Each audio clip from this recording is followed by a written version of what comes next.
పరిచయమేదో పాపమా, అమృతమనుకొని నమ్మటమే ఒక శాపమా, నీ ఒడి చేరిన ప్రతిమదికి బాధే ఫలితమా, తీయని రుచిగల కటిక విషం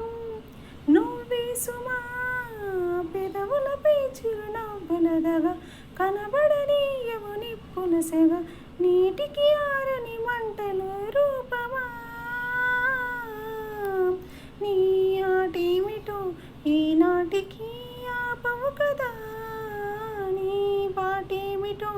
ఈ జంటకి చూపవు కదా, తెంచుకో నీవు పంచుకో నీవు ఇంత చెలగాటమా, చెప్పుకో నీవు తప్పుకో